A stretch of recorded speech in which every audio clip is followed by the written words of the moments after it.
भगत भगति भगवंत गुरु चतुर नाम वैक तिनके भगवंदन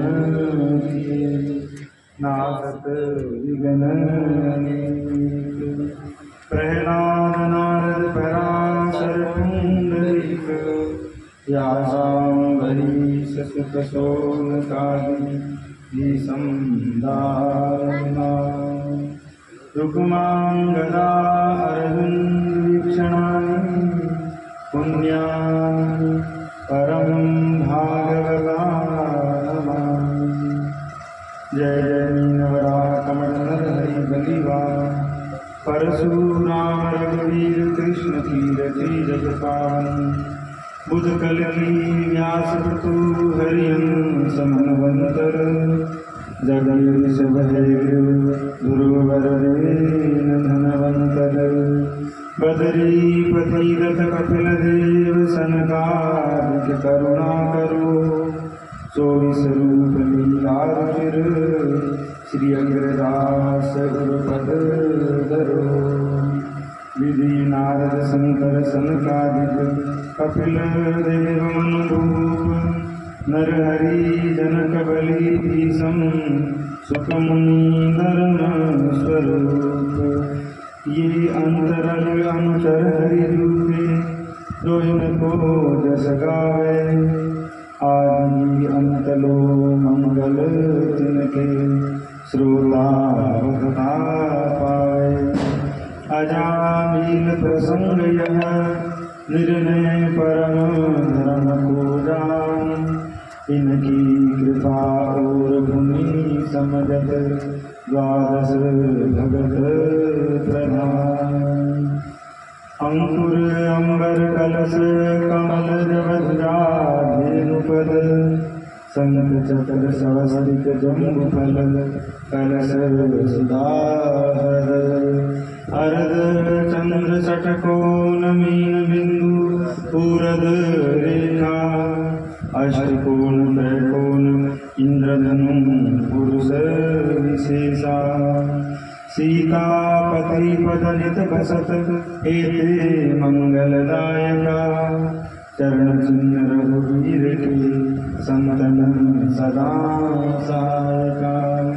कमला गरुड़ सुनंद आदि षोडश प्रभुपद रति हनुमान जावंत सुग्रीव विभीषण सबरी भगपति ध्रुव उद्धव अम्बरीश विदुर करूर सुदामा चंद्रहास चित्रकेतु ग्रागज पांडवना कोसारव कुंती वधु पटहि चतुर लज्जा हरि हरिवल्लभ सब प्रारथों जिन चरण मासा हरि वांछा कल्पतरु कृपा सिंधु भयेव च पतितानां पावनेभ्यो श्री वैष्णवेभ्यो नमो नमः। स्वागतायस्य वदने लक्ष्मी यस्य च वक्षसि यस्यासते हृद्ये संवितं तं नरसिंहमहं भजे।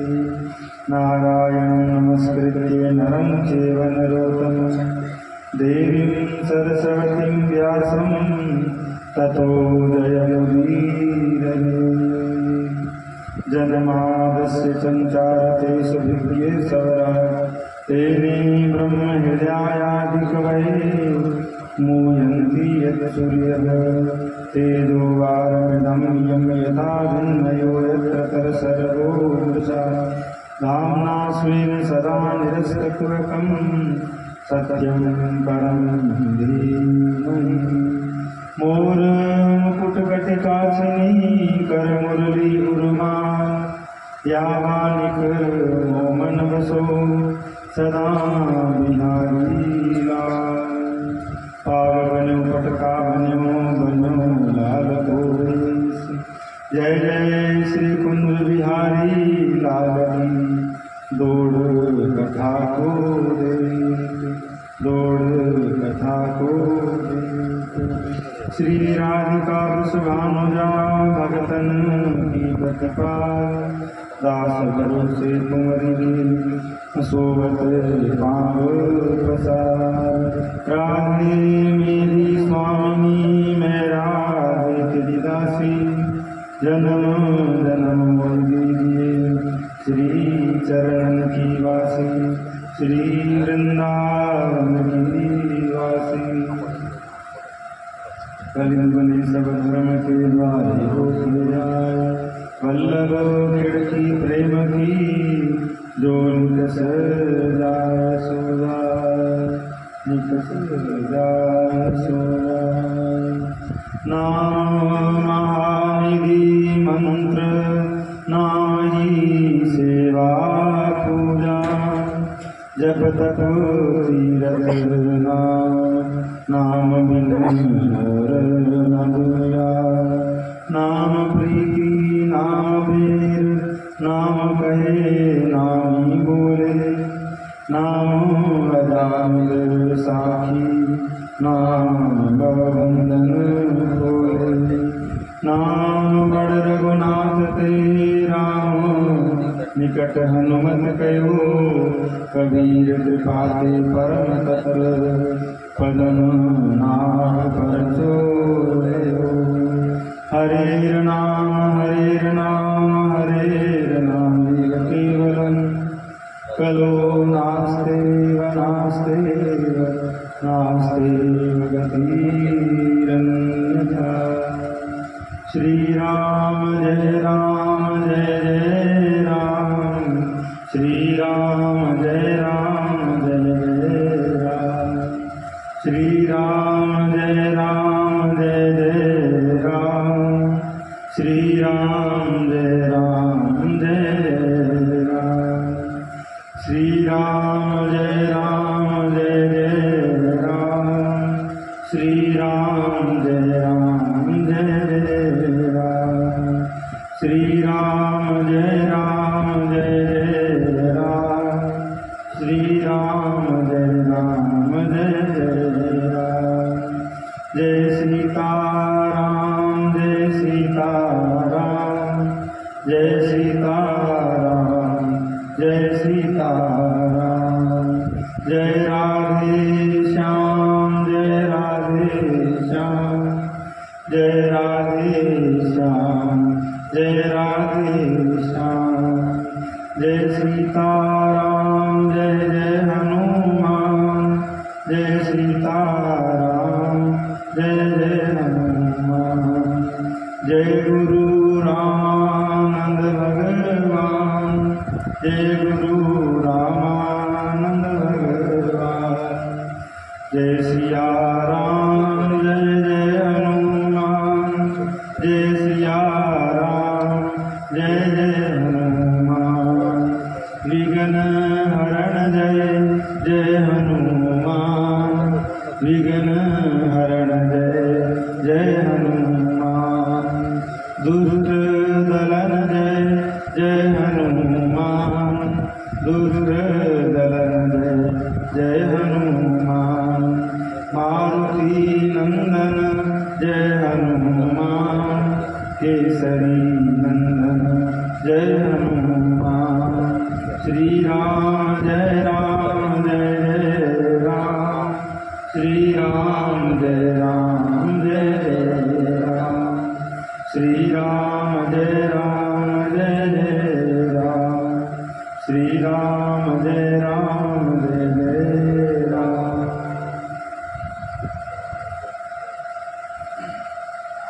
भगवत वांछा कलकलु कृपा सिंधु दीनबंधु दीनानाथ प्रियतम परमेश्वर पोगंड सार सर्वस्व पद्मावती चरणचारण करुणा वर्णाल्य भगवान परमपिता परमात्मा की अहेतु की कृपा से अकारण करुणा से उनकी दिव्यमयी दृष्टि से इस अवसादग्रस्त प्रमादग्रस्त जीवन में कलिमलग्रस्त जीवन में भी हम सब गत दिवसों से बैठ करके मानव जीवन का सर्वोत्कृष्ट लक्ष्य भगवत प्राप्ति का लाभ ले रहे हैं और इस कथा के द्वारा, सत्संग के द्वारा भगवत प्राप्ति को सहज और सरल कर रहे हैं।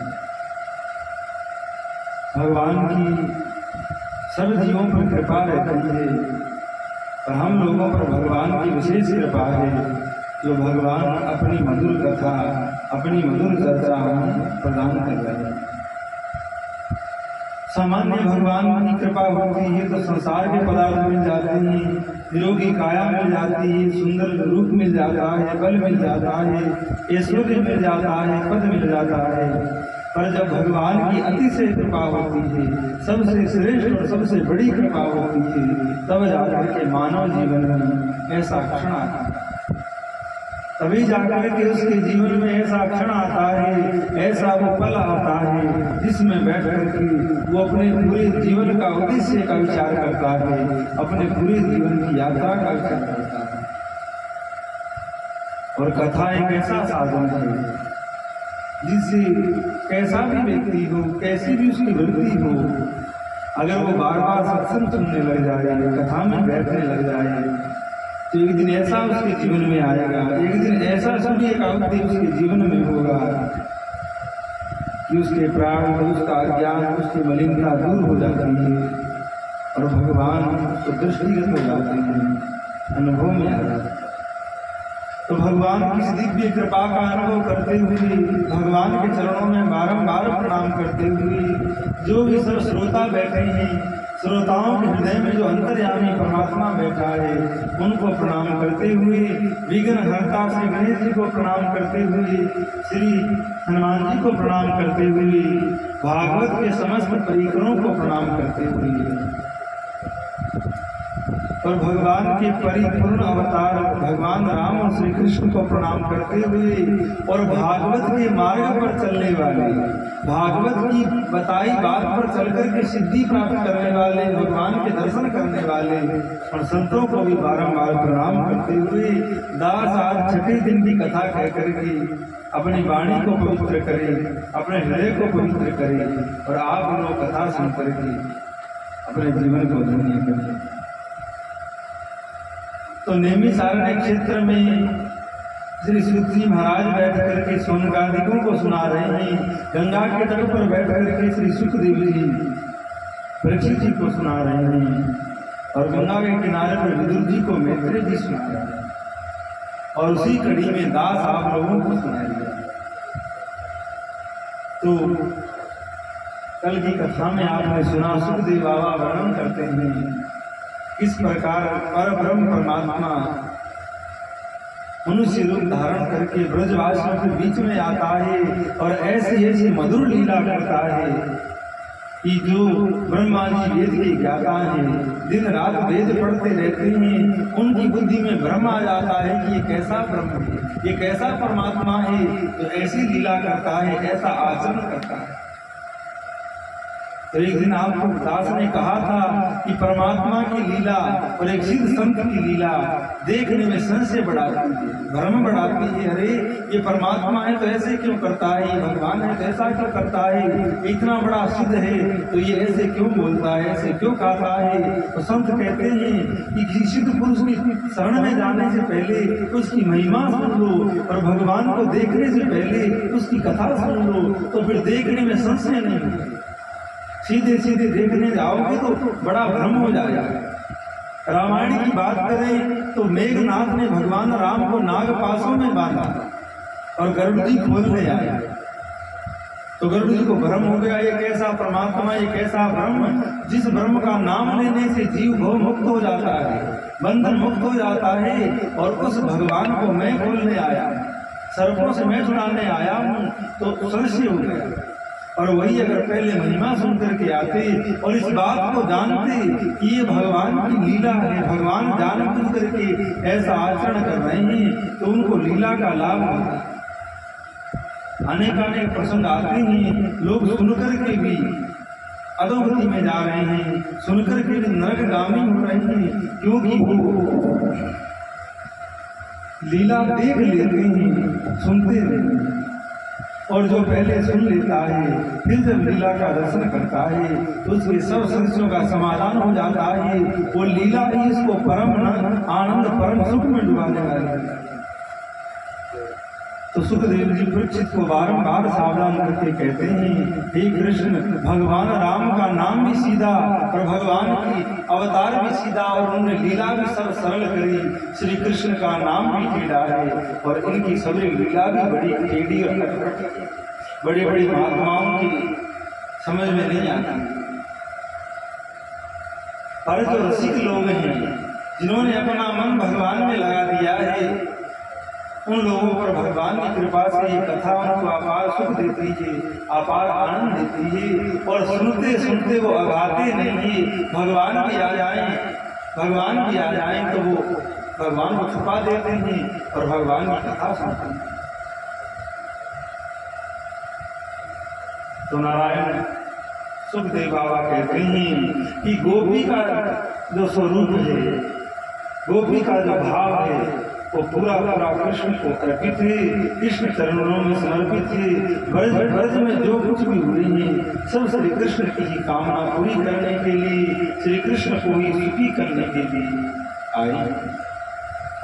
तो कल आप भगवान श्री कृष्ण की बाल लीला का वर्णन सुन रहे थे, माखन चोरी की लीला का वर्णन सुन रहे थे। कोई चोरी कब करता है, कोई वस्तु कोई कब चुराता है जब उस वस्तु का अभाव उसके जीवन में होता है। कोई व्यक्ति धन की चोरी करता है क्योंकि वो गरीब है, उसके पास धन नहीं है, उसको धन की आवश्यकता है। पर भगवान चोरी क्यों करते हैं? क्या भगवान के घर में मक्खन की कमी है? नंद बाबा के घर में 9 लाख गैया और 9 लाख गैयाओं का कितना दूध होता होगा, कितना मक्खन होता होगा, फिर भी भगवान चोरी करते हैं। तो संत लोग कहते हैं भगवान चोरी करते नहीं, भगवान तो कृपा करते हैं। भगवान उन गोपियों के घरों में जाकर के मक्खन नहीं चुराते हैं। अरे ये तो वो महात्मा हैं जिन्होंने तप करके, योग करके, ध्यान करके, नियम यम साधना समाधि लगा करके अपने मन को इतना निर्मल और उज्जवल बना दिया है। उस मन रूपी माखन की चोरी करने के लिए परमात्मा ब्रज में उतरता है। हम आप ही भगवान का भजन करें, इतना तप और त्याग करें कि हमारा मन भी इतना सुंदर हो कि परमात्मा हमारे मन को चुराने के लिए आ जाए। तो भगवान गोपियों के घरों में मक्खन चुराने नहीं जाते हैं, भगवान के घरों में भक्तों का मन चुराने जाते हैं। और मन चुरा करके क्या करते हैं? उस मन को अपार आनंद में डुबा देते हैं, अपार सुख में डुबा देते हैं। तो श्याम सुंदर जिस भी गोपी के घर में जाते हैं उसको अपार आनंद हो जाता है। अरे सखी आज कन्हैया मेरे घर आएंगे, सब गोपियों को इंतजार है, आज मेरे घर आएंगे, आज मेरे घर आएंगे। सब ताजा माखन निकाल करके रखती कि कहीं कन्हैया आ गया, उसको सद माखन नहीं मिलेगा तो उसको बासी माखन पाना पड़ेगा। तो कन्हैया ताजा माखन खाए, कन्हैया को सुख प्राप्त हो, इसीलिए गोपियां मक्खन बनाती है और मन में भाव करती है कन्हैया हमारे घर आए। देखिए ये जो कथा है उन लोगों के लिए है जिनको साधन करते करते जिनकी दृष्टि पवित्र हो गई। संसार का कोई भी विकार, कोई भी भाव उनकी दृष्टि में नहीं रह गया है। कोई लोग वास्तविक रूप से इस कथा को सुन सकते हैं और समझ सकते हैं, क्योंकि हम तो यही नहीं जान पाए कि भगवान वस्तु क्या है, भगवान किस वस्तु का नाम है, भगत कौन है।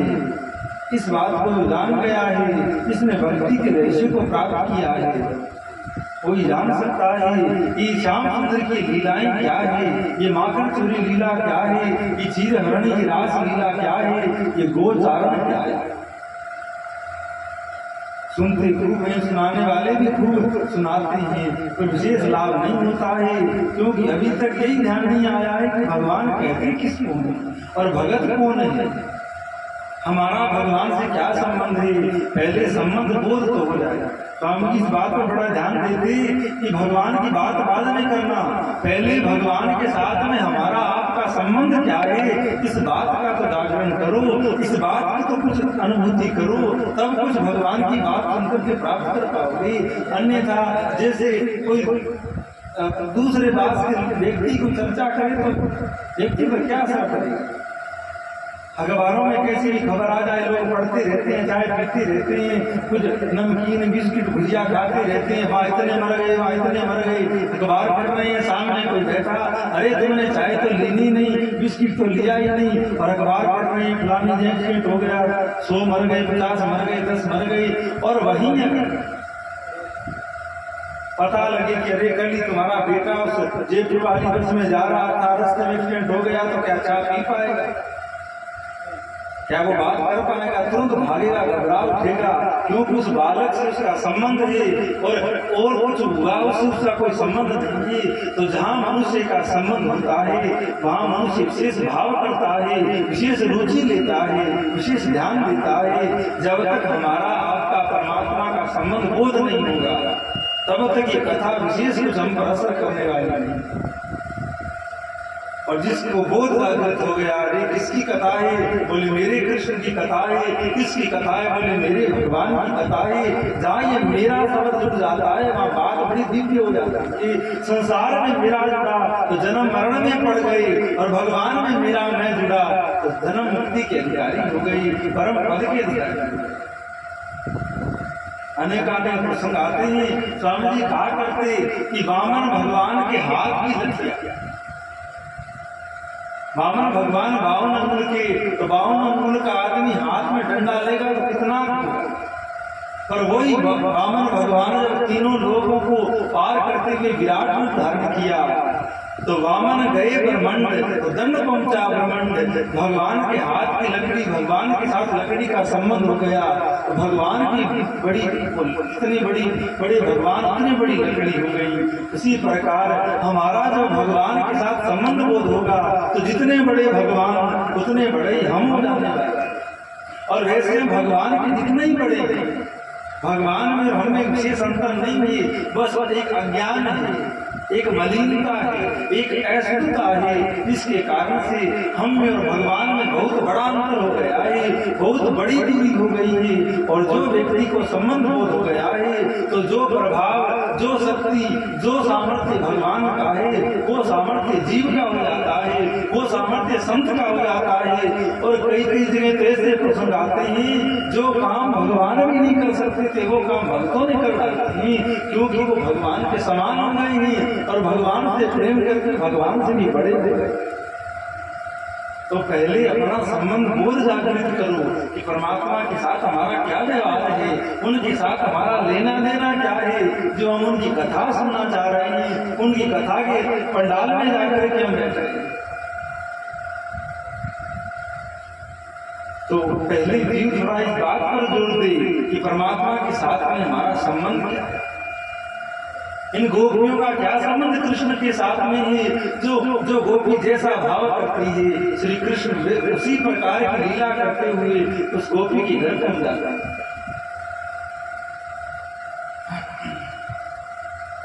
और जहां ये मेरा मन जुड़ जाता है वहां सामने वाला कुछ कमजोर हो जाता है। तो स्वामी जी कहते भगवान चाहे कितने ही बड़े हो, जहाँ तुम्हारे मन में ये बात आ गई कि भगवान मेरे हैं, मैं भगवान का हूँ, तो भगवान चाहे कितने ही बड़े हों वो कमजोर हो जाते हैं, वो छोटे हो जाते हैं, क्योंकि भगवान को मेरा कहने वाला कोई नहीं।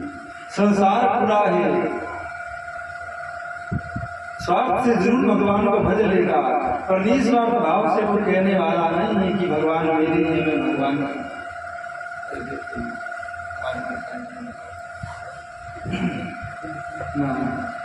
तो जीव जब संबंध बोध जागृत होता है, बालक को पता है कि मेरी मैया सामने बैठी है तो दौड़ेगा, भागेगा, माँ करके भागेगा, और उधर से माँ भी उसको हृदय से लगाएगी। तो स्वामी जी कहते इधर से जीव दौड़े मेरे भगवान, तो सामने से भगवान भी दौड़ पड़ेंगे, भगवान भी आ जाएंगे। पर व्यक्ति का स्वभाव हो गया है संसार मेरा, धन मेरा, परिवार मेरा, कुल खानदान मेरा, भगवान की बात आई तो मैं जानता ही नहीं कौन भगवान। तो जिनका भगवान के साथ संबंध है और संबंध में भी अलग अलग भाव है, तो जिन गोपियों का कन्हैया से वात्सल्य भाव है उन गोपियों के घर श्री कृष्ण माखन चोरी करने जाते हैं और माखन चुरा करके मानो उनका हृदय चुरा लेते हैं। और हृदय नहीं, उनके हृदय की मलिनता, उनके हृदय की दुर्वासना, उनके हृदय का क्रोध चुरा लेते हैं और उनको दिव्य आनंद दे देते हैं, दिव्य आनंद का सुख दे देते हैं। दरिद्र आदमी को बहुत धनवान बना देते हैं, उसकी दरिद्रता का हरण करते हैं। तो इसीलिए संत कथा सुनाया करते हैं, अपने समय को छोड़ करके संसार में निकला करते हैं कि तुम भगवान में लगो, भगवान का भजन करो, भगवान में जुड़ो, वही अपने ही, बाकी ना ये तन अपना है, ना ये संसार अपना है। शरीर अपना होता तो अपने हिसाब से चलता, ना कभी बीमार होता, ना कभी बूढ़ा होता, ना इसमें कोई रोग लगता। शरीर अपना नहीं है, तभी तो इसमें अनेकानेक व्याधि आ जाती है, रोग आ जाती है, बूढ़ा हो जाता है, मर जाता है। तो अपने केवल भगवान है और जीव जब केवल भगवान के साथ संबंध जोड़ता है, तो जब संबंध उसका बनता है तो कोई न कोई भाव करता है और उस भाव में इतनी ताकत होती है। ध्यान देकर सुनिए, भगवान इस मृत्यु लोक में क्यों आने लगे? क्या उनके वैकुंठ में यहाँ वाली चीजें नहीं है? वैकुंठ तो बहुत दिव्य स्थान है, भव्य स्थान है, गोलोक दिव्य लोक है, साकेत दिव्य लोक है, कैलाश दिव्य लोक है, फिर भी भगवान धरती पर क्यों प्रकट हो जाते हैं? परीक्षित पूछता है सुखदेव जी से कि महाराज भगवान धरती पर क्यों आ रहे हैं? गलत जगह तो भला आदमी भी जाने को नहीं करता है, इस संसार से बुरी चीज और क्या होगी, भगवान यहाँ पर क्यों आते हैं? तो सुखदेव जी कहते हैं भगवान संसार में एक ही बात के लिए आते हैं, क्योंकि भगवान के भगत संसार में होते हैं। अगर संसार में भगवान के भगत नहीं हो तो भगवान यहाँ नहीं आए। भगवान के भगत जहाँ पहुंच जाते हैं, भगवान वहीं जाते हैं। तो ये भगवान संबंध स्वीकार करते हैं। भगवान हर समय ये तैयार हैं कि तुम कोई भी संबंध मेरे से जोड़ो, मैं स्वीकार करता। यहाँ तक राक्षसी ने द्वेष भाव से संबंध जोड़ा, राक्षसी भाव में संबंध जोड़ा, तो भगवान ने उसको भी स्वीकार किया। और गोपियों का तो कहना क्या है, दिव्य प्रेम गोपियों का भगवान से है। और भगवान जैसे चाहते हैं वैसे तो भगत करते हैं। पहले तो तुम जैसा भगवान चाहे वैसा तुम कर लो, और बाद में तुम चाहो वैसा भगवान करो। भगवान जो आज्ञा दे, जैसी शास्त्रों की आज्ञा हो वैसे तुम पालन करो। और जब तुम पालन कर लोगे तो फिर तुम भगवान को जो कहोगे सो भगवान करेंगे।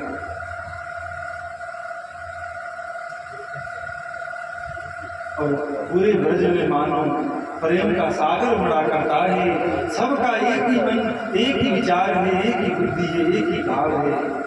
कोई दो लोग बैठे भी हैं कहीं पर तो बात करेंगे तो कृष्ण की करेंगे। दो लोगों में कोई झगड़ा भी होता है तो कृष्ण को लेकर के होता है। ऐसा दिव्य प्रेम ब्रज का है।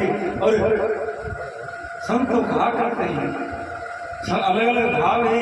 कई संत तो कहते हैं कि श्री कृष्ण के आने से ब्रज धन्य हो गया, श्री कृष्ण के आने से ये वृंदावन धन्य हो गया। और कुछ संत कहते हैं ये वृंदावन पहले से ही धन्य था, तभी तो कृष्ण यहाँ पर अवतार लेकर के आए। और कुछ संत कहते हैं जहाँ भगवान के भक्त होते हैं वहीं पर भगवान पहुंच जाते हैं। ब्रजवासी गैया का दूध पी करके इतने पावन और पवित्र हो गए हैं कि परमात्मा अपने आप को रोक नहीं पाया है। और एक मनुष्य का शरीर धारण करके मनुष्यों की लीला करता हुआ उन ब्रजवासियों के बीच में उतर आया। ऐसी योग्यता जैसे चुंबक का स्वाभाविक गुण लोहे को खींचना होता है, उसी प्रकार दिव्यता, सात्विकता, पवित्रता का स्वाभाविक प्रभाव है, वो भगवान को खींच लेता है। तो नारायण भगवान अनेकानेक प्रकार से लीला करके अपने प्रेमी भक्तों को सुख देते हैं, आनंद देते हैं। देखिए भगवान का दूसरा कोई काम नहीं है, भगवान की कोई नौकरी चाकरी कुछ भी नहीं है। भगवान के बस एक ही काम है, मेरे भक्तों को सुख कैसे मिले, मेरे भक्तों को आनंद कैसे। हर प्रकार से वो इसी योजना में लगे रहते हैं, इसी विचार में लगे रहते हैं कि मैं अपने भक्तों को सुख कैसे प्रदान करूं। और भगवान भक्त जैसा चाहते हैं वैसे बन जाते हैं। और इसका प्रमाण तो अनेकों अनेकों बार मिला है। और इस वृंदावन की लीला का, वृंदावन की वार्ता का तो कहना क्या है। भगवान लीला करते हैं, मैया कुछ परेशान रहती है। अरे कन्हैया, अपने घर में इतनो दही दूध माखन है, फिर भी तू गोपिन के घर में क्यों जाए? क्यों उनके घर में जाकर के चोरी करे? तेरे को माखन खाना है तो अपने घर में क्यों? पर कन्हैया कहते थे, मैया कहते किसने कही कि मैं चोरी करता हूँ, मक्खन खाता हूँ? ये सब गोपियां झूठ बोलती। मैया बोली, हाँ तू तो हरिश्चंद्र के बाद में तेरा ही नाम है, तू तो पूरा सत्य हो। और एक दिन अब देखो यशोदा का प्रेम कैसा है। लाला खूब बड़े है गए ही फिर भी अपने स्तनों का दूध पिलाती है। जब देखो क्योंकि मैया का प्रेम भगवान से ऐसा है। यशोदा भी कोई स्त्री नहीं, कोई संत है, बहुत बड़ा संत है जो भगवान की मां बना है। अब जिस काम के लिए आए हैं तो वो काम तो होना ही है। तो वात्सल्य भाव का वो संत है यशोदा। और जब भगवान को यशोदा देखती, उनके स्तनों में दूध भराता। अब लाला खूब बड़े हो गए, 5-6 वर्ष की हो गई, फिर भी यशोदा गोदी में बिठा लेती, दूध पिलाती। गोपियां हंसती, अरे मैया तेरो छोरो इतना बड़े है गए हो, फिर भी तुझे आपको दूध पिला रहा। तो मैया एक दिन लाला को दूध पिला रही, अपनी गोदी में सुलाई। और कन्हैया जैसे यशोदा मैया चाहती। देखो भगवान खुद कुछ नहीं करते। भगत का जितना प्रेम भगवान से होता है, उससे अनंत गुना प्रेम भगवान का भगत से हो जाता है। और जिसका प्रेम भगवान से बिल्कुल नहीं है, तो भगवान का प्रेम उससे बिल्कुल नहीं है। सामने वाले को सब बात होती है, यशोदा भगवान से अनंत गुना प्रेम करती है, तो भगवान यशोदा से भी बढ़ करके यशोदा से प्रेम भगवान करते हैं। तो भगवान ने मैया से पूछा, अरे मैया बहुत दिन से मेरे मन में एक बात आ रही, आज पूछ लेता हूँ। मैया ने कहा, कह लाला क्या बात आती? बोले मैया तो दूध प्यारो कि दूध प्यारो? हमारी गैयन को दूध तो खुद ज्यादा प्यारो लगे कि मैं तेरो छोरा कन्हैया को खुद ज्यादा प्यारो लगे? तो मैया ने कही, धारी के खा कह रहे हो, मोए तो अपना दूध ही प्यारो लगे। और ठाकुर जी तो लीलाधारी हते, मैया कुछ देर पहले ही दूध चढ़ा करके आई थी। और ठाकुर जी ने अग्नि देव को संकेत कियो कि नेक बढ़ जाओ। तो चूल्हा में अग्नि बढ़ी और अग्नि के ताप के दूध बनने लगे। जो यशोदा को दूध जलने की सुगंध आई तो लाला जो गोदी में बैठे थे वो नीचे पटका और भागा। कन्हैया को क्रोध आया कि कुछ देर पहले तो कह रही थी कि मैं दूध प्यारो, और जो दूध बनकर चूल्हा में गिरो नहीं कि दूध को तो पटक करके भागे। कन्हैया को क्रोध आयो तो उठ करके एक तरफ खूब हंडिया धरी जामे मक्खन और चची दही इत्यादि धरो, एक लठिया उठाकर के समन को फोड़ने लगी। जो मैया ने देखो दौड़कर आई, अरे आज तक तो वही गोपिन की बातों पर विश्वास नहीं हो कि कन्हैया क्या मटकी फोड़ सकता है, कन्हैया क्या मकर चोरी कर सकता है। पर आज तो तेने घर में ही बंटा धार कर दी नो, तो मैं जान गई कि बहुत बड़ो चोर है, तो झूठ बोलता है कि मैं चोरी नहीं करता हूँ, अभी तुझे सब सिखाता है।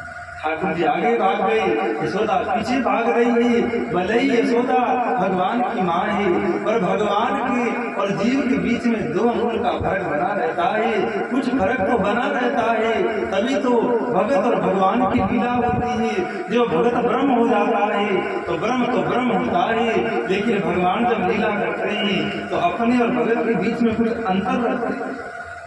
भगवान भागते जा रहे हैं, पीछे यशोदा, अरे कन्हैया ठहर जा, अरे कन्हैया ठहर जा, तेरे को बहुत दिन है गए परेशान करते भाई, आज तेरी अच्छे से खबर मिली। अब मैया की 85-90 वर्ष की आयु है रही है, बद शरीर है, कुछ देर तो दौड़ी है, बाल थक गई, पसीना आ गया, बाल निकल गई, बेनी खुल गई है। अरे कन्हैया क्यों परेशान करता है, ठहर। अरे कन्हैया बोले, तू कह रही है ठहर जाऊंगा तो पीटेगी, मारेगी मुझको। भैया बोली, मारूंगी ना, तेरी पूजा कर। अब देखो भगत भगवान के भाव में इतने डूब जाते हैं, इतने सरल हो जाते हैं, तो भगवान भी बड़े सरल हो जाते हैं। भगवान ने कहा, तू तो पूजा करेगी तो पूजा को सामान तो तेरे हाथ में है ना, हाथ में छड़ी ले रही। बोले नहीं तेरी पूजा करूंगी, छड़ी तो बूढ़ी है गई, चल नहीं पा रही, या ले रखी हूँ। नहीं नहीं कन्हैया तो रुक जा, तेरी पूजा कर। बोले मारेगी तो ना है, बोले नहीं मारूंगी, आ तो सही तरीके से पूजा करूंगी। ठाकुर जी बोले हाँ पूजा करेगी, फिर तो आ जाता हूँ। और जो यशोदा रुकी, बोले तो छड़ी का ले रखी है, यशोदा ने छड़ी फेंकी। संत कहा करते हैं कि जीव और भगवान में जो दूरी का कारण है वो जीवों का अहंकार है। जीवों की जो मैं है, जो झूठा अहंकार है, वो भगवान और भगत की दूरी का कारण है। और छड़ी अहंकार का प्रतीक है। यशोदा के हाथ में जब तक छड़ी थी भगवान और जो अहंकार की छड़ी को यशोदा ने छोड़ा है। कन्हैया आकर गोदी में बैठ गए, जो गोदी में बैठे यशोदा ने हाथ पकड़ो और बोली अभी तेरी अच्छे से पूजा कर, ये पूजा जीवन भर तो पूजा रहेगी। और मैया ने एक ओंकली देखी, बाकी कन्हैया रस्सी लेकर कन्हैया को बांधने लगी। एक रस्सी लीनी, दो रस्सी लीनी, बांध रही है, पर रस्सी खूब लाती जाती, जोड़ती जाती, और 2 अंगुल का अंतर बना हुआ। और संत कहते हैं भगत और भगवान के बीच में जब लीला होती है तो भगवान ये 2 अंगुल का अंतर रखते हैं। और ये अंतर स्वाभाविक बात है। परमात्मा और आत्मा में अंतर है, जीव और ब्रह्म में अंतर। तो यशोदा बड़ा बांधने का प्रयास करती, पर ठाकुर जी बंध नहीं रही है। यशोदा विचार करती है क्या हो रहा है, घर की सब रस्सियां मैंने जोड़ दी, पर बांधने लगती हूँ 2 अंगुल छोटी पड़ जाती है, क्या कारण है। आखिर में भगवान कृपा करते हैं और ठाकुर जी बंध जाते हैं। देखो भगवान को कौन बांध सकता है, भगवान को कौन पकड़ सकता है, जिसके अंदर यश हो और यश दूसरों को देने का भाव हो, वही तो यशोदा है। संसारी लोग काम कोई करे, यश हमको मिल जाए, बढ़ाई हमको मिल जाए, सबरो श्रेय हमको ही मिल जाए, पर भगत का स्वभाव है काम चाहे मैं करूं पर यश दूसरों को मिले। इसीलिए उसका यशोदाती इति यशोदा, जो औरों को यश देती है उसका नाम यशोदा है। जिसका ऐसा भाव है उसके हाथ से भगवान भी बन जाते हैं, भगवान बन जाते। और मैया ने कन्हैया को मुकुल से बांध दी नो और खुद कछु काम में लग गई। नंद बाबा के आंगन में 2 अर्जुन के पेड़ हैं। कन्हैया उस मुकुल को घसीटते भाई इन दोनों पेड़ों के बीच में मुकुल को अटका लेना है और थोड़ा सा कुछ बल लगाया कि दोनों पेड़ उड़ करके गिर पड़ेंगे। बड़ी आवाज आई। कुबेर के पुत्र मणि कुंवर और नलग्रीव है तो नारद जी के श्राप से वृक्ष बन गई। और नारद जी ने कहा था कि तुम जाकर नंद बाबा के आंगन के वृक्ष बनना और एक दिन भगवान खेल में तुम्हारा उद्धार करेंगे। तो भगवान उन कुबेर पुत्रों का उद्धार करते हैं। जो पेड़ नीचे गिरे आवाज हुई, नंद बाबा दौड़कर आए, अरे आवाज किस बात की भई। आकर देखा तो पेड़ गिरे हुए हैं, दोनों पेड़ों के बीच में कन्हैया ऊपर से बंधा हुआ खेल रहा। जो नंद बाबा ने देखा यशोदा को डांटने लगी, अरे मूर्ख मैंने ये क्या कर दीनो, पहले तो बालक था नहीं, अब हो गया तो तेरे से संभलता नहीं है, कन्हैया को इसने क्यों बांधा। यशोदा बोली कि आपको पता नहीं कि पूरे ब्रज में बुलाने आते हैं, अगर अभी आपको सुधार नहीं किया तो बड़े होकर के महाचोर बनेंगे, जग में बदनामी होगी, अब कीर्ति होगी, आलिए इसको अभी सजा देती हूँ। नंद बाबा कन्हैया को खोल करके यशोदा से कहने लगे, कोई बात नहीं, हम बाप बेटा तेरे को घर में नहीं सुलाए रहे तो ठीक है, हम चलते हैं तीर्थ यात्रा में। और कन्हैया को कंधा पर बिठा करके घर से निकल गई। यशोदा को लगा कि कहीं सच में नहीं चलेगी। अब इधर यशोदा रोक रही है, हाथ जोड़ रही है, नंद बाबा रुके नहीं। यशोदा खूब रोने लगी। नंद बाबा कन्हैया को लेकर बाहर जाकर के चौकी पर बैठ गए, बूढ़े बड़े के संग हताई करने लगी। इधर यशोदा अंदर रो रही है और बाहर कन्हैया रो रहे, बाबा दूध पीऊंगा, बाबा दूध पीऊंगा। तो बाबा ने किसी को आवाज दे रहे अपने घर से कुछ दूध लेके आना, तो दूध लेकर आए। कन्हैया बोल में तो मैया गई। बाबा बोले इतनी देर तो मैया तेरे बच्चे दूध पिला रही थी उंगली के पास में, अब वो तू और भी उसी के पास ही जाना चाहता है। तो कन्हैया चुप नहीं हो रहे हैं, रो रहे हैं, वापिस आ गए। जो यशोदा ने देखा कि अरे ये तो गए नहीं, ऐसे ही कर रहे थे, तो प्रसन्न हो गई। यशोदा ने लाला को ऐसे लगाया। गोपियों को पता लगी कन्हैया का आज ऊपर से बांधा, सब दौड़ करके आई। अरे यशोदा, इसमें कन्हैया का कोई दोष नहीं है। हाँ, ये तो हम ही चाहती थी कि कन्हैया हमारे घर आए, हमारे घर को माखन कन्हैया खाए, इसको कोई दोष नहीं है, तू आज के बाद इसको कुछ नहीं कहना। कन्हैया धीरे और बड़े होने लगे। भगवान अनंत लीला गोपियों के संग में करते हैं। गोपियां अवसर ही देखती है कब श्री कृष्ण के दर्शन प्राप्त। अब कई बार दर्शन नहीं होता तो गोपियां कुछ बहाना लेकर के नंद भवन पहुंच जाती है। अब गैया तो पूरे ब्रज में सब गोपों के पास, जी के पास 2000, 5000, 10,000 सबके पास गैया है। अब गैया हुई तो गोबर भी होगा और गोपी बहाना लेकर नंद भवन में आ जाती। अरे यशोदा रानी, आज मेरे घर में कछु कार्यक्रम है तो गोबर चाहिए। तो मैया कहती अरे ये का कोई पूछने की बात है, तो ये लग रही है उतनों ले। अब आई तो कन्हैया के दर्शन करने हैं, तो इधर उधर देख रही है कि कन्हैया कहाँ पर है। तो भगवान तो जानते हैं कि इसके अंतर का भाव क्या है। तुरंत कन्हैया बाहर आ जाते हैं और जहाँ गोपी गोबर लेने के लिए गौशाला में जाती है, कन्हैया पीछे पड़ जाता है। गोपी कन्हैया को देखते देखते पूरे उस कुंडा को भर लेती है और ज्यादा भर लेती तो उठता नहीं है। तो कन्हैया से कहती है अरे कन्हैया ने किधर आ, मुँह को ये कुचवाए थे, मुँह को सर पे धरवाए थे। तो कन्हैया बोले कि गोबर भी हमारो और हम भी उचवाए थे, क्या मूर्ख बाप के बेटा है जो तुम्हारी सेवा टहलने लगे।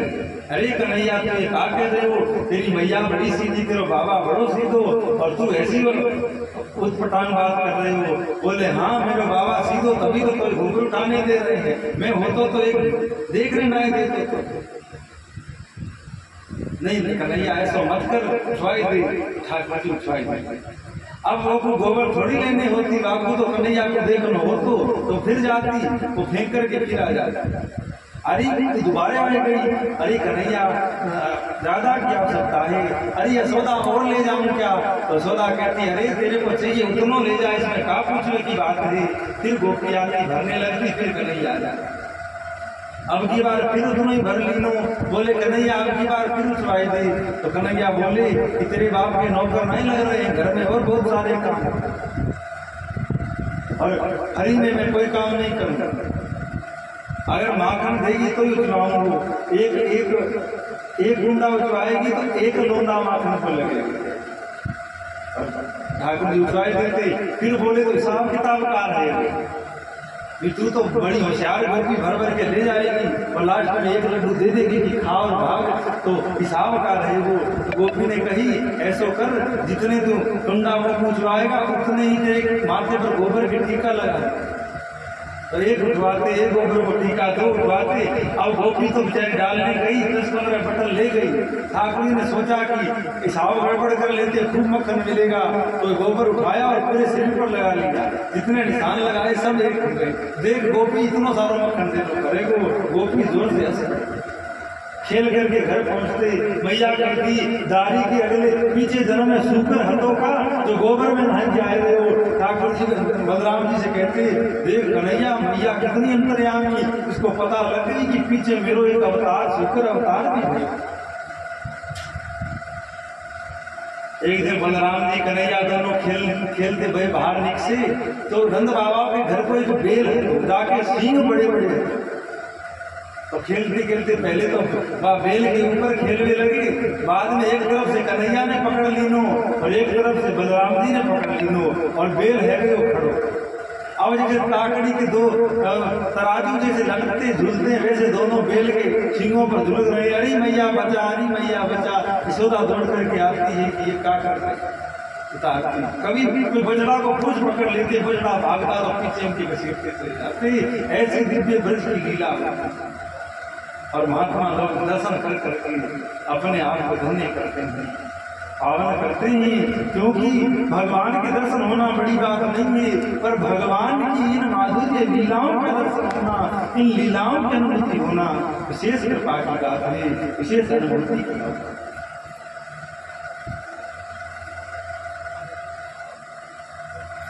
और भगवान धीरे धीरे बड़े होते हैं। गोकुल में अनेक राक्षस आते हैं। कन्हैया को मारने के लिए। तो सब ब्रजवासियों ने एक सभा बुलाई कि यहाँ कुछ जल और घास फूस भी कम हो गया है, तो गायों को कुछ परेशानी भी होती है और साथ में राक्षस लोग भी बहुत हो गए हैं, तो ऐसा करो यहाँ से कहीं अन्यत्र चल। कहाँ चल? विचार करने लगे।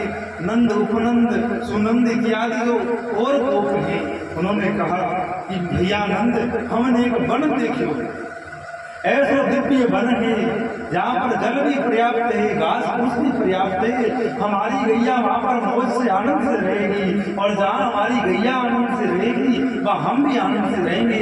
तो बाबा वहीं चले। ब्रज में वैसे तो वन बहुत है, कोकिला वन है, कमला वन है, घेवर वन है, सांकरी खोर है, बगुला वन है, बहुत सारे वन ब्रज में है, पर बाबा एक वृंदावन नाम का वन है जो सबसे दिव्य वन है। हम सब चलकर वृंदावन में रहे और संत लोग कहा करते हैं भगतन के काज ही वृंदावन बनाया है। ठाकुर जी ने भक्तों के लिए वृंदावन बनाया है।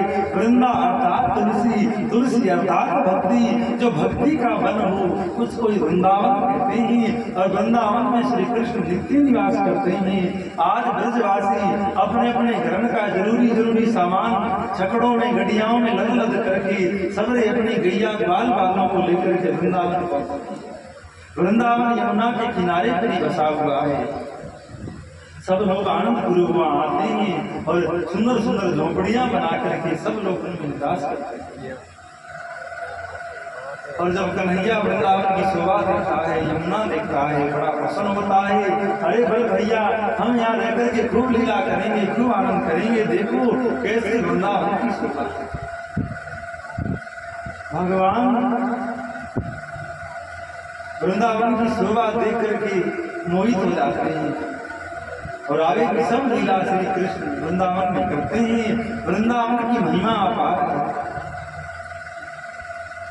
वृंदावन का जो स्थान, जो वृंदावन की जो भूमि है, वो भूमि इस धरती का कोई अंश नहीं है। वृंदावन की भूमि दिव्य गोलोक का वो टुकड़ा है जो राधा रानी की कृपा से यहाँ पर आया। और वृंदावन का ऐसा प्रभाव है, आज भी श्री कृष्ण प्रत्यक्ष वृंदावन में घूम रहे हैं। आज भी प्रत्यक्ष गोचारण वृंदावन में होता है। आज भी प्रत्यक्ष चीर हरण, रास लीला, माखन चोरी सब लीला आज भी वृंदावन में होता है।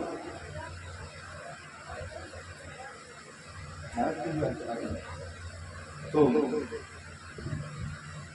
जो भी अधिकारी जीव होते हैं, भगवान की कृपा पात्र जीव होते हैं, उनको आज भी वृंदावन में कन्हैया लीलाओं के दर्शन करवाता है। एक बाबा थे, वो कहीं दूर अपने भक्तों में गए, अपने चेलों में, शिष्यों में गए, तो वहां पर उन्होंने कुछ कथा सुनाई।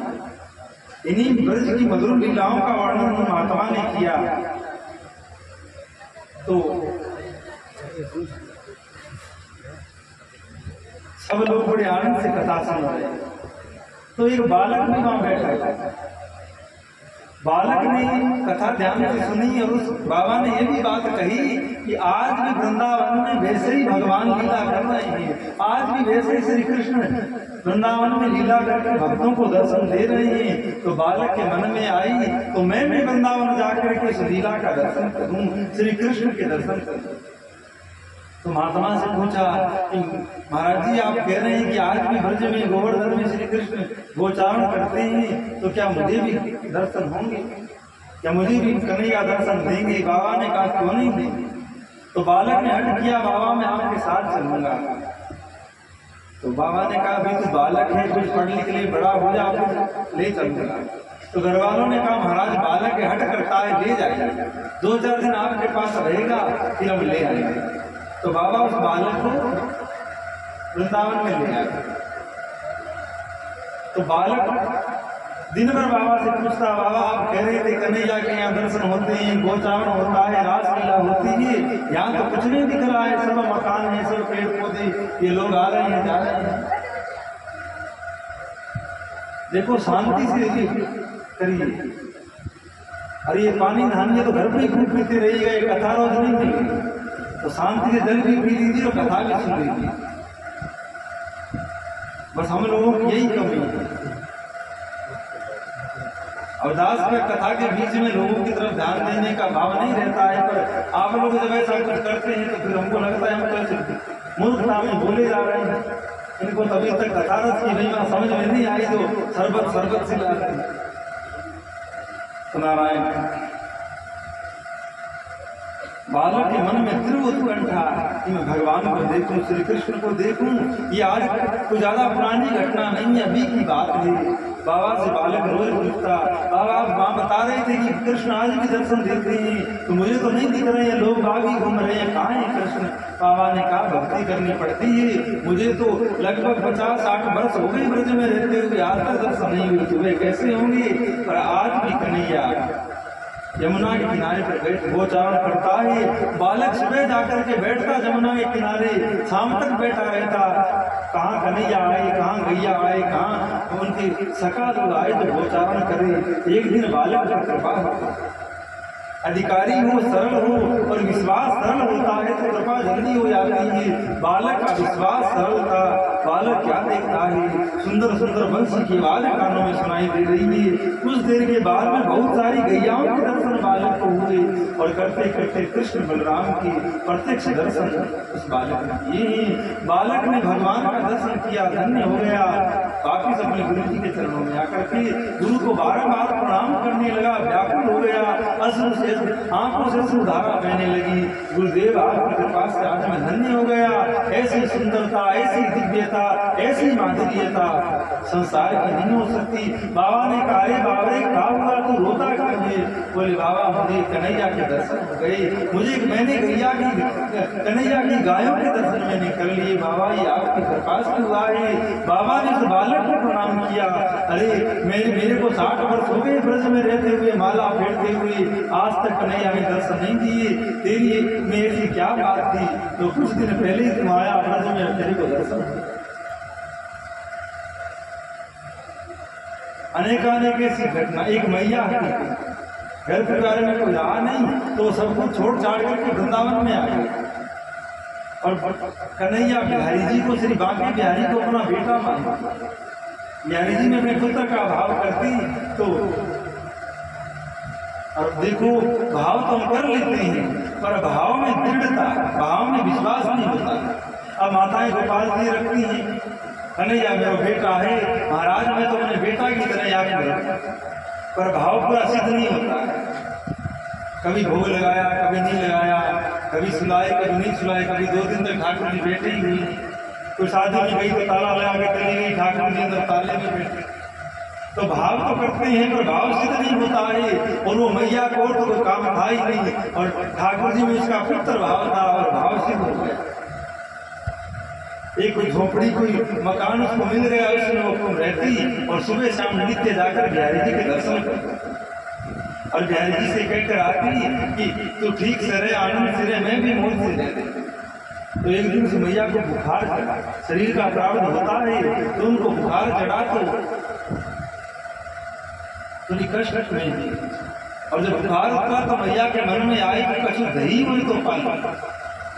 अब बेचारी ना ब्रज में वो कमरा में पड़ी रही, कौन ध्यान दे, कौन उसको दही ला करके थे।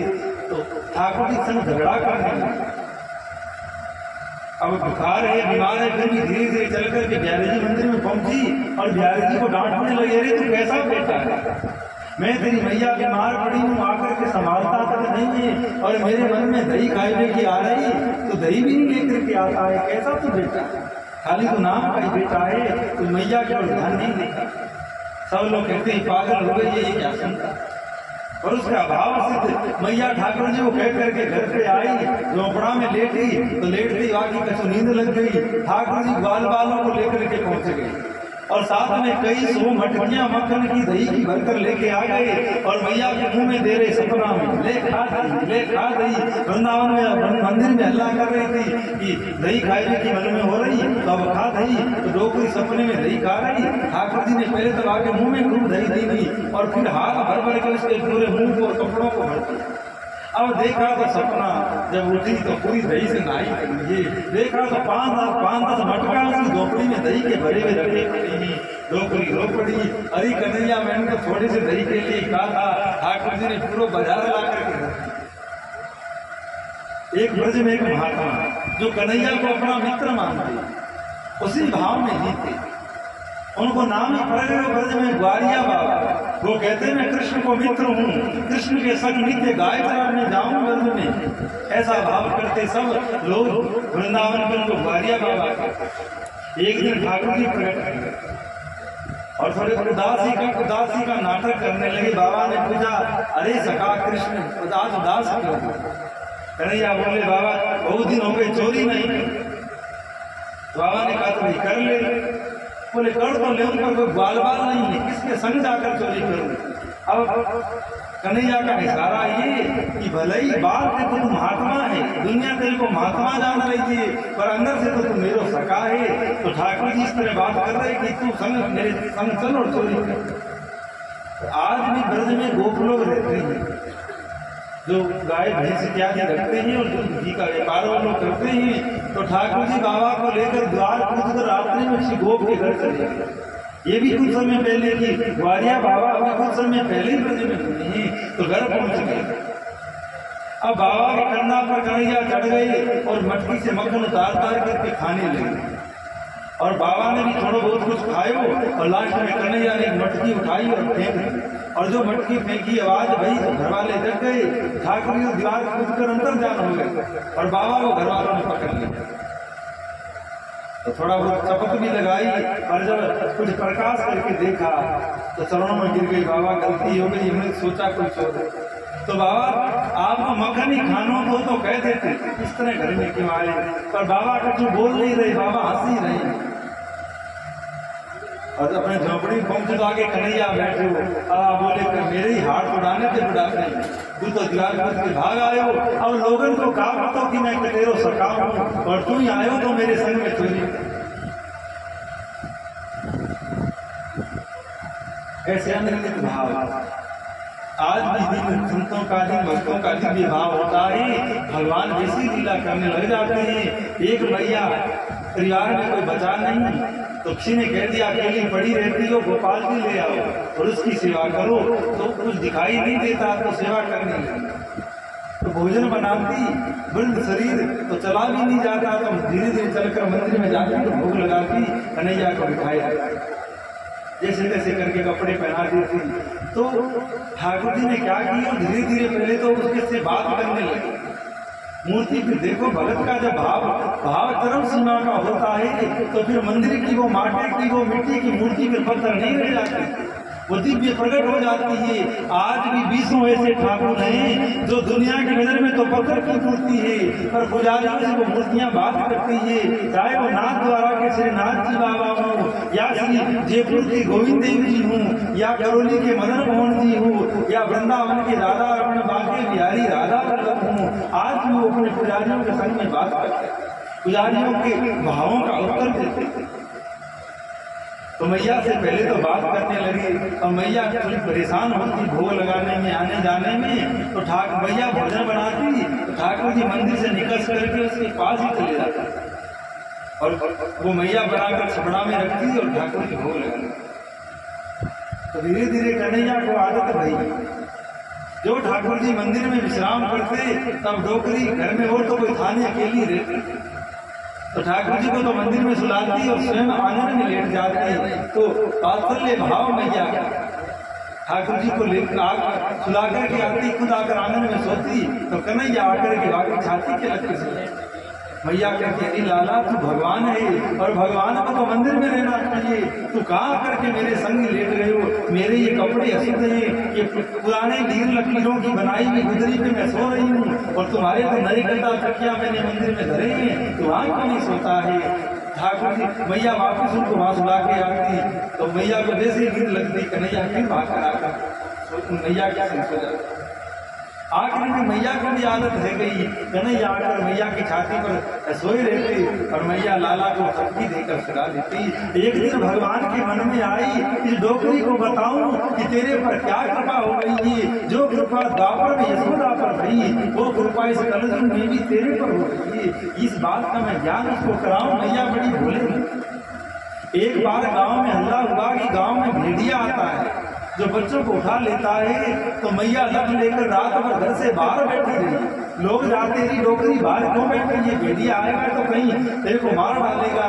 तो बोली भेड़िया आए मुझे भले ही मार डाले पर मेरे लाला को नहीं देख ले, मेरे लाला को उसकी नजर नहीं पड़ जाए। और भेड़िया आ भी गया तो उसको कह दूंगी अरे भेड़िए तू मेरे मुंह को खा ले, मेरे लाला को कुछ मत कहना। ऐसा भाव मैया को बड़े सरल मन की। तो एक दिन ठाकुर जी ने विचार किया कि मैया को कुछ ज्ञान करा। तो ठाकुर जी मैया के घर के आगे खुले स्थान में प्रकट हुए और दरवाजा खटखटाया। रात्रि का समय मैया सो रही, कन्हैया मां की छाती पर लग के सो रहे और चतुर्भुज भगवान नारायण घर के आगे प्रकट होकर दरवाजा खटखटाया। अंदर मैया सो रही, धीरे से बोली अरे भाई कौन है? तो भगवान बोले मैया मैं भगवान हूँ, दरवाजा खोलो। अब मैया ने काल कर दियो, बोले महाराज ठीक हो भगवान हो तो पर बाद में आना, फुर्सत में आना, अभी तो लाला मेरी छाती के लग के सो रहे हो, तो आपको हटाऊंगी दरवाजा खोलूंगी तो उसको कष्ट, उसको क्या पता तो तेरी छाती के लग के सो रहा है। उसी का ही बड़ा स्वरूप चतुर्भुज नारायण ने जो बाहर खड़ा रखा है। पर भगवान तो लीला करते, काम को समय लगता, पहले वो बाहर खड़े थे, तुरंत मैया के सामने प्रकट हो गए। और आज मैया को ज्ञान हो गया कि जो सब जगत पिता है, जो अखिल ब्रह्मांड नायक परमात्मा है, वो मेरा लाला बनकर के मेरी सेवा स्वीकार करता है। देखिए भगवान वेदों के भूखे नहीं है, भगवान सोने चांदी के बर्तनों के भूखे नहीं, भगवान मात्र सरल भगत के भाव हैं। आप सरल हो जाइए और आपका भाव सरल हो तो भगवान जल्दी से विशेष कृपा कर देते हैं, विशेष चमत्कार कर देते हैं। और आप में भक्ति खूब है पर सरलता नहीं है तो फिर देरी लग सकती है, समय लग सकता है। एक कोई मैया हती बचपन में कोई गुरु जी की थी, परिवार में कुछ था नहीं, ब्याह शादी भई नहीं, उसका जीवन उसके पीर नहीं थी। गाय भैंस की सेवा कर करके बूढ़ी है गई। एक दिन किसी ने बताया कि तुम्हारे गुरु जी आए हैं नगर में और डोकरी की भी आखिरी अवस्था थी, लोग श्वास ही गिन रहे थे कि कब मरे कब मरे। तो गुरु जी ने किसी व्यक्ति ने गुरु जी से कहा कि महाराज आप किसी से आए, वृद्ध हो गई है, पता नहीं कब चली जाए, एक बार बिचारी को जाकर दर्शन दे। तो महात्मा दर्शन देते हैं। तो मैया बेचारी बीमार थी, खड़ी नहीं हो सकती, तो लेटे लेटे ही बोली कि बाबा मैं आपके खुरन में प्रणाम करूं। ध्यान देकर सुनिएगा, बाबा मैं आपके खुरन में प्रणाम करूं। अब देखो वो इतनी भोली थी कि उसको ये भी ज्ञान नहीं था कि पशुओं के तो खुर होते हैं और मनुष्यों के पैर होते हैं और गुरु जी के तो पैर भी नहीं होते, चरण होते हैं, ये भी इसको ज्ञान। तो बोली कि गुरु भगवान मैं आपके खुरन में प्रणाम करूं। तो गुरु जी खींच गए, बोले ये क्या कह रही है? अरे गुरु के चरणों के लिए से बोलती नरक में जाएगी, नरक में। तो इतनी भोली हाथ जोड़ करके बोली महाराज वहां तो आप जैसे ज्ञानी जाने जाते हैं, हमारे जैसे पापियों को कहाँ जगह पे भी उसको ये भी पता नहीं कि नरक क्या होता है, स्वर्ग क्या होता है। बोले वहां तो आप जैसे ज्ञानी जाने जाते हैं। महात्मा हंस पड़ी, आशीर्वाद दिया, जा मैया तेरो इतना सरल भाव है, तू भगवान को जिस भी रूप में पुकारेगी वो तुम्हारे सामने। तो सरलता से भगवान मिलते हैं। या तो इतने सरल हो जाओ कि तुमको कुछ पता ही नहीं हो, बस भगवान होते हैं, बस इतनी बात जान लो। और या इतने होशियार हो जाओ कि कैसे भी करके अड़ जाओ और भगवान को खींच लाओ।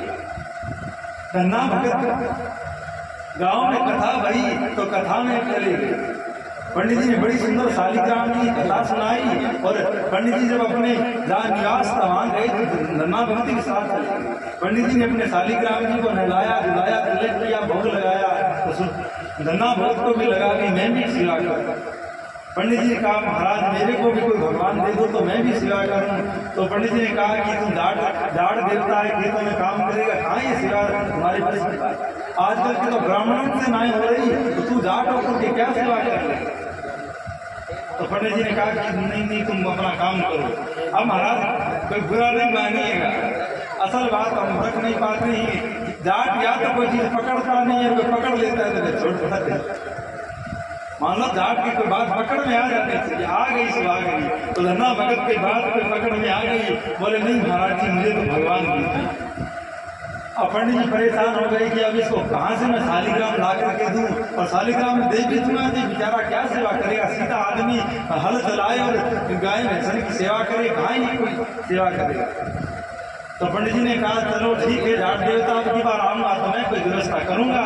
तो पंडित जी क्या किए, आने लगे तो शालिग्राम को भूल गए, रास्ते में कोई काला पत्थर मिल गया, सो उठा करके बैग में धर ली ना, और पंडित जी आ गए। कथा भाई धना पर दोबारा पहुंचे, जय हो सीताराम राधे श्याम। पंडित जी महाराज ठाकुर जी लाए कि नहीं लाए? पंडित जी ने कहा लाए।